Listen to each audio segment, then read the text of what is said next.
मैं बड़ी तेजी से जमीन के करीब पहुंच रहा था। मैंने सर के ऊपर पैराशूट की दोनों रस्सियों को मजबूती से पकड़ लिया और दोनों पैर आगे को निकाल लिए। लेकिन एक और खौफनाक हकीकत ने मुझे दहला कर रख दिया। मेरा पैराशूट जिस तरफ जा रहा था वहां दरख्तों के हयूले नजर आ रहे थे। दरख्त बड़ी तेजी से करीब आ रहे थे। मैं एक दरख्त की शाखों से टकराता हुआ आगे निकल गया और फिर मुझे एक जोरदार झटका लगा। पैराशूट दरख्तों में उलझ गया था और मैं एक झटके से फिजा में मुअल्लक हो गया। मैंने अपने आप का जायजा लिया तो अंदाजा हुआ कि सूरत-ए-हाल ज्यादा संगीन नहीं थी। पैराशूट दरख्त की ऊपर वाली शाखों में उलझा हुआ था, जबकि मैं नीचे वाली शाखों में फंस गया था और जमीन से 10-12 फीट की बुलंदी पर था। मैं चंद सेकंड फिजा में मुअल्लक रहा, फिर मैंने एक हाथ रस्सी से हटा लिया और जैकेट की जेब से चाकू निकाल लिया। पैराशूट की एक रस्सी काटने से मैं कुछ नीचे हो गया। मैंने टांगों से टटोल कर पैर निस्बतन एक मोटी शाख पर जमा दिए और पैराशूट की दूसरी रस्सी भी काट दी। इसके बाद दरख्त से उतरना मेरे लिए कोई ज्यादा मुश्किल साबित नहीं हुआ था। मैं जमीन पर पड़ा कई मिनट तक गहरे गहरे सांस लेता रहा। ये मेरी जिंदगी का खौफनाक तरीन तजुर्बा था, जिसने मुझे अंदर से हिलाकर रख दिया था।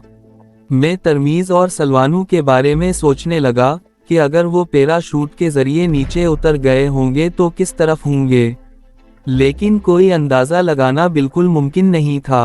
हवा उन्हें कहीं का कहीं ले गई होगी। मुझे कुछ अंदाजा नहीं था कि मैं इस वक्त कहाँ हूँ। यहाँ से बचकर किसी महफूज जगह तक पहुँच भी सकता हूँ या इन पहाड़ों में भटकता हुआ जिंदगी से हाथ धो बैठूंगा। पैराशूट के जरिए उतरते हुए मैंने दूर किसी बस्ती की रोशनियां देखी थीं। इन बस्ती वालों ने जहाज की आवाज सुनी होगी और जहाज को गिरकर तबाह होते हुए भी देखा होगा। अगर वो कोई आम बस्ती थी तो मुमकिन है किसी ने तवज्जो ना दी हो, लेकिन अगर वो कोई फौजी कैंप था तो इन्हें जरूर तशवीश हुई होगी। रात के वक्त वादी कश्मीर के किसी भी हिस्से में किसी हवाई जहाज के आने की तवक्को नहीं की जा सकती थी। दिल्ली पठानकोट से श्रीनगर के लिए इंडियन एयरलाइन की परवाज दिन के वक्त आती थी और यही परवाज कारगिल और लया का चक्कर भी लगाती थी, लेकिन रात के वक्त तो किसी परवाज का सवाल ही पैदा नहीं होता था। अगर वो रोशनियां किसी फौजी कैंप की थीं, तो मुमकिन है कोई पार्टी तबाह होने वाले जहाज की तलाश में रवाना भी हो चुकी हो या रवाना होने वाली हो। मैं कुछ देर वहां बैठा रहा और फिर उठकर पहाड़ी पर चढ़ता चला गया। एक जगह रुक कर मैं नशेब में देखने लगा, लेकिन जाहिर है तारीकी में कुछ दिखाई नहीं दे रहा था। मैं तरमीज का नाम लेकर पुकारने लगा। मेरी आवाज पहाड़ों में बाज गश्त पैदा करती रही, लेकिन जवाब में कोई आवाज सुनाई नहीं दी। तरमीज शायद मुझसे बहुत दूर निकल गया था। मैं दूसरी तरफ नशेब में उतरने लगा। 2 घंटों तक चलते रहने के बाद मैं रुक गया। इस तरह तारीकी में मारे मारे फिरना भी खतरे से खाली नहीं था और कोई हादिसा भी पेश आ सकता था। इसलिए मैंने दिन की रोशनी फैलने का इंतजार मुनासिब समझा और एक पत्थर से टेक लगाकर बैठ गया। मुझे सबसे ज्यादा अफसोस अपने इस मिशन की नाकामी का था। हमें असलहे की वो पेटियां सोना मार्ग के करीब एक खास मकाम पर गिराकर वापस चले जाना था। पहले से तयशुदा मंसूबे के मुताबिक मुकर्रर मुकाम पर जमीन से हमें रोशनी के मखसूस सिग्नल मिलते। हम असलहे की वो पेटियां जिनके साथ पैराशूट भी थे जहाज से गिरा देते और चक्कर काटते हुए वापस चले जाते, लेकिन हमारा जहाज एयर पॉकेट में फंस गया। उससे बचकर निकले तो इंकिशाफ हुआ कि हम अपनी मंजिल से बहुत दूर निकल गए थे और वापस आते हुए वो हादिसा पेश आया जिससे न सिर्फ असलहे की पेटियां नीचे गिर गईं, बल्कि हमें भी अपनी जानें बचाने के लिए जहाज से छलांग लगानी पड़ी और जहाज भी किसी जगह गिरकर तबाह हो गया था। मुझे कुछ अंदाजा नहीं था कि असलहे की पेटियां किस इलाके में गिरी थीं और अब तरमीज कहाँ था और मैं कहाँ था, लेकिन सबसे ज्यादा अफसोसनाक बात ये थी कि हमारा मिशन नाकाम हो गया था और करोड़ों डॉलर मालियत का वो असलहा भारतीय दरिंदा सिफत फौजियों से बरसरे पैकार मुजाहिदीन तक पहुंचने की बजाय ज़ाया हो गया था। اس مشن کی ناکامی سے جہاں ایک طرف بھاری مالی نقصان ہوا تھا، وہاں مجاہدین کی سرگرمیاں بھی متاثر ہونے کا اندیشہ تھا۔ بات کو آگے بڑھانے سے پہلے میں اپنے بارے میں مختصر طور پر بتا دینا ضروری سمجھتا ہوں، تاکہ آپ اس داستان میں میرے کردار کا صحیح تعین کر سکیں۔ میں 1966 میں سوپور میں پیدا ہوا تھا۔ سری نگر سے تقریباً 50 میل دور اور ولر جھیل کے قریب یہ ایک بہت ہی خوبصورت قصبہ ہے۔ خدا نے اس قصبے کے لوگوں کو زندگی کی ہر نعمت سے نوازا ہے۔ زرخیز زمینیں، ٹھنڈے اور میٹھے پانی کے چشمے، مرغزار اور گنگناتی ہوئی شفاف پانی کی ندیاں، قدرتی حسن سے مالا مال یہ علاقہ ہر قسم کی پیداوار کے لیے بھی پوری وادی میں مشہور ہے۔ چاول اور زعفران کے علاوہ یہاں دنیا کی ہر نعمت موجود ہے، لیکن وادی کے دوسرے باشندوں کی طرح یہاں کے لوگ بھی آزادی کی نعمت سے محروم ہیں۔ میں نے جب سے ہوش سنبھالا ہے، اپنے لوگوں کو ظلم کی چکی میں پستے ہوئے ہی دیکھا ہے۔ بھارتی سامراج وادی کے باشندوں کو پچھلے 50 برسوں سے جس طرح ظلم و بربریت کا نشانہ بنا رہا ہے، وہ کسی سے ڈھکی چھپی بات نہیں ہے۔ میرے والد رسول بخش لون سوپور کی ایک مسجد کے پیش امام تھے۔ گاؤں میں ان کی بڑی عزت تھی۔ آس پاس کی بستیوں میں انہیں عزت و احترام کی نگاہ سے دیکھا جاتا تھا۔ ان کی تھوڑی بہت زمین بھی تھی، جس پر وہ بڑی محنت سے کھیتی باڑی کرتے اور اس پر پیدا ہونے والے اناج کی ساری آمدنی مجاہدین کے حوالے کر دیتے، جو برسوں سے کشمیر کی آزادی کی جنگ لڑ رہے تھے۔ مجھ سے بڑی 2 بہنیں تھیں، زینت 2 سال اور رابعہ مجھ سے 4 سال بڑی تھی۔ انہیں صرف پرائمری اسکول تک تعلیم دلائی گئی تھی، البتہ دینی تعلیم میں کوئی کمی نہیں چھوڑی گئی تھی۔ دونوں ہی حافظ قرآن تھیں۔ والد صاحب نے انہیں فقہ و حدیث کے علم سے بھی آراستہ کیا تھا۔ والد صاحب مجھے اعلیٰ تعلیم دلانا چاہتے تھے، لیکن بھارت کے متعصب ہندو حکمرانوں نے کشمیر کے مسلمانوں پر تو عرصہ حیات تنگ کر رکھا تھا۔ اعلیٰ تعلیم کا حصول ایک خواب بن کر رہ گیا تھا۔ میں قصبے کے ہائی اسکول سے صرف میٹرک تک تعلیم حاصل کر سکا اور اس کے بعد کھیتی باڑی سنبھال لی۔ میں جانتا تھا کہ زمین کی آمدنی کا ایک ایک پیسہ مجاہدین کو دے دیا جاتا تھا، اس لیے میں نے محنت سے بھی جی نہیں چرایا تھا۔ بعض اوقات مجاہدین کسی بھارتی فوجی دستے سے جھڑپ کے بعد پناہ لینے کے لیے ہمارے بعد قصبے کی طرف بھی آ جاتے۔ گاؤں والوں نے انہیں کبھی مایوس نہیں کیا تھا۔ کئی روز تک انہیں نہ صرف چھپائے رکھا جاتا، بلکہ ان کے کھانے پینے اور دیگر ضروریات کا خیال بھی رکھا جاتا۔ ایسے معاملات میں میرے والد صاحب ہمیشہ پیش رہتے۔ کوئی بھی مسئلہ ہوتا ان سے مشورہ ضرور لیا جاتا۔ مجاہدین جب ہمارے قصبے میں چھپے ہوتے تو میں ان سے ملتا اور ان کی باتیں سنتا۔ ان کی ولولہ انگیز باتوں سے میرے اندر ایک تحریک کسی پیدا ہوتی۔ خون جوش مارنے لگا اور میرا بھی دل چاہتا کہ میں بھی ان کے ساتھ جہاد میں حصہ لوں، اپنی سرزمین سے ہندو بھیڑیوں کے ناپاک وجود کو مٹانے کے لیے ان پر گولیاں برساؤں۔ میں نے 1-2 مرتبہ اس خواہش کا اظہار بھی کیا تھا، لیکن مجاہدین کے خیال میں ابھی بہت چھوٹا تھا۔ یہ 1981 کی بات تھی۔ کشمیر کی تحریک زور پکڑ گئی تھی۔ توئے جوش و ولولے کی ایک نئی لہر اٹھی تھی، جس نے پوری وادی کو اپنی لپیٹ میں لے لیا تھا۔ بھارتی فوج کا کوئی بھی دستہ مجاہدین کے حملوں سے محفوظ نہیں تھا۔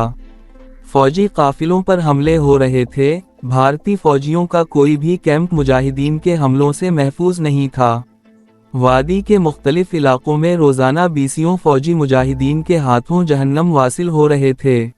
ان کی لاشیں جب دلی پہنچتی تو کہرام سا مچ جاتا اور صفے ماتم مچ جاتی۔ بھارتی سورما مجاہدین سے تو مار کھا جاتے، مگر اس کا انتقام لینے کے لیے نہتے اور بے گناہ اور کمزور لوگوں کو اپنی بربریت کا نشانہ بناتے۔ وہ چھوٹی چھوٹی بستیوں پر ٹوٹ پڑتے، بوڑھوں اور معصوم بچوں تک کو بے رحمی سے موت کے گھاٹ اتار دیتے، بھوکے اور خونخوار بھیڑیوں کی طرح عورتوں پر ٹوٹ پڑتے۔ اجتماعی آبرو ریزی کے واقعات عام ہو چکے تھے۔ درندہ صفت ان بھارتی فوجیوں کے ان مظالم اور اوچھے ہتھ کنڈوں سے وادی کے مسلمانوں کے حوصلے پست نہیں ہوئے۔ مجاہدین نے ہتھیار نہیں ڈالے، अपनी औरतों की बेहुरमती का इंतकाम लेने के लिए कहर बनकर भारतीय फौजियों पर टूट पड़ते और फौजी काफिले को घेरे में लेते तो एक भी फौजी बचकर ना निकल पाता। किसी कैंप पर हमला आवर होते तो उसे राख का ढेर बना देते। उस वक्त मैं 15 साल का हो चुका था और राइफल का बोझ उठा सकता था। मैं भी चाहता था कि मुजाहिदीन के शाना बशाना भारतीय साम्राज्यों के खिलाफ लड़ूं, मगर कस्बे के लोगों ने मुझे और चंद लड़कों को रोके रखा था। उनके ख्याल में फिलहाल हम कस्बे में रहकर ही मुजाहिदीन के लिए बेहतर खिदमात अंजाम दे सकते हैं, और जब वक्त आएगा तो वो अपने हाथों से हमें राइफलें देकर रुखसत करेंगे। छोटी सी छोटी बस्ती में भी पूरी वादी की खबरें पहुंच जाती थीं। सोपुर तो एक कस्बा था। श्रीनगर और मुख्तलिफ शहरों में लोगों की आमद और रफ्त जारी रहती थी। इन्हीं लोगों से वादी के हालात सुन सुनकर मैं कुढ़ता रहता और मेरा खून खोलता। आज़ादी हर इंसान का बुनियादी हक है और हमारा ये हक भारत के मुतअस्सिब हिंदू हुक्मरानों ने गस्ब कर रखा है। वो ताकत के बल बूते पर हमें अपना गुलाम बनाए रखना चाहते हैं। लेकिन दुनिया ने भी देख लिया था कि हम गुलाम बनकर नहीं, आज़ाद और खुद मुख्तार इंसानों की तरह जीना चाहते हैं। और वादी के गैर मुसलमान अपना ये हक छीनने के लिए ही तवील अरसे से जिद्दोजहद कर रहे हैं। इसमें शुबह नहीं कि कश्मीर के मसले को उलझाने में सियासी अवामिल कारफरमा हैं। मैं सियासत में नहीं जाऊंगा, लेकिन इतना ज़रूर कहूँगा कि वादी के बाज़-बा-असर मुसलमान रहनुमा कश्मीर काज से गद्दारी ना करते तो आज ये मसला बड़ी हद तक सुलझ चुका होता। लेकिन अलमिया तो यही है कि कश्मीर कहलवाने वालों ने अपनों को धोखा दिया और अपनी सरजमीन से गद्दारी की। ज़ाती इक़्तिदार के लालच में उन्होंने मासूम कश्मीरियों की पुश्त में छुरे घोंप दिए और उनकी किस्मत की डोर मुतअस्सिब हिंदू हुक्मरानों के हाथों में दे दी। लेकिन भारतीय हुक्मरानों को भी बखूबी ये अंदाज़ा हो चुका है कि कश्मीर इतना तर निवाला नहीं जिसे आसानी से हज़म किया जा सके। भारतीय हुक्मरानों की तौसी पसंदी भी किसी से ढकी छुपी बात नहीं। मसल मशहूर है कि लंका से जो भी निकला 52 गज का ही निकला। भारत में जो भी बरसरे इक़्तिदार आया, रहना पुजारी ही निकला।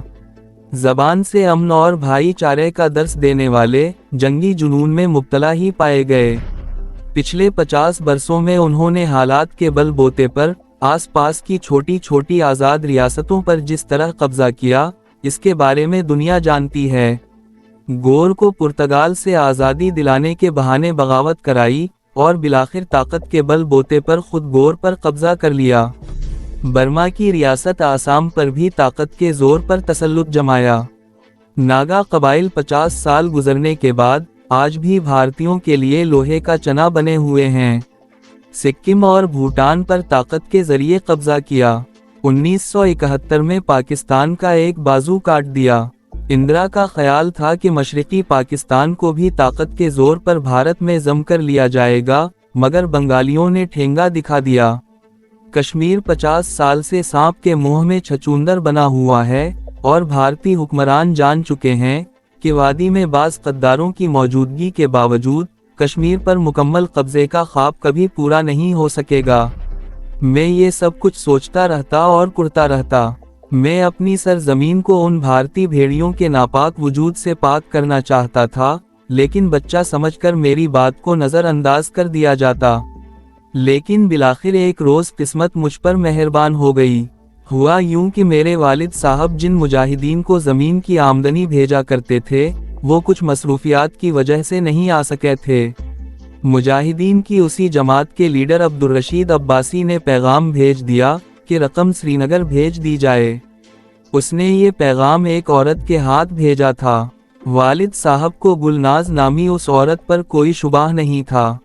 वो पहले भी 2-3 मरतबा यहाँ आ चुकी थी, लेकिन हर मरतबा इसके साथ कोई ना कोई आदमी ज़रूर होता था। मगर इस मरतबा वो अकेली आई थी और वालिद साहब इस अकेली को इतनी बड़ी रकम देकर नहीं भेजना चाहते थे। इसलिए मुझे और सुल्तान नामी एक लड़के को उसके साथ जाने को तैयार किया गया। गुलनाज एक अधेड़ उम्र और सेहतमंद औरत थी। बस में वो मेरे साथ बैठी थी, जबकि सुल्तान हमसे पिछली सीट पर बैठा था। रास्ते में हमने कोई बात नहीं की। श्रीनगर मेरे लिए अजनबी नहीं था, मैं पहले भी कई मर्तबा यहाँ आ चुका था, लेकिन आज कुछ और बात थी। मैं एक अहम मिशन पर था और अपने आप में एक अजीब सनसनीखेज कैफियत महसूस कर रहा था। श्रीनगर में अड्डे पर लॉरी से उतरते ही मैंने शहर में गड़बड़ का अंदाजा लगा लिया था। बस अड्डे के आसपास की दुकानें बंद थीं और फिजा में आंसू गैस की बू रची हुई थी। हम बस से उतरकर चंद कदम ही चले थे कि एक आदमी आकर हमारे साथ साथ चलने लगा। मैंने और सुल्तान ने बॉडी गार्ड्स की तरह गुलनाज को अपने दरमियान ले रखा था। वो आदमी चंद कदम तक हमारे साथ साथ चलता रहा, फिर शायद उसने हमारे बारे में कोई राय कायम कर ली थी। फिर उसने जैसे ही मुझे एक तरफ हटाकर गुलनाज के करीब आने की कोशिश की, मैं चौंके बगैर न रह सका था। इससे पहले कि मैं कुछ समझ सकता, उस शख्स ने गुलनाज की तरफ झुकते हुए सरगोशी की। लाहौरी मोहल्ले की तरफ गड़बड़ है, बंद की तरफ चली जाओ, कमांडर पोस्ट नंबर 3 पर तुम्हारा इंतजार कर रहा है। दोस्तों, उम्मीद करते हैं आपको हमारी वीडियो पसंद आई होगी। जाने से पहले हमारी वीडियो को लाइक और चैनल को सब्सक्राइब करें। अगली किस्त में आपसे मुलाकात होगी, तब तक के लिए अल्लाह हाफिज।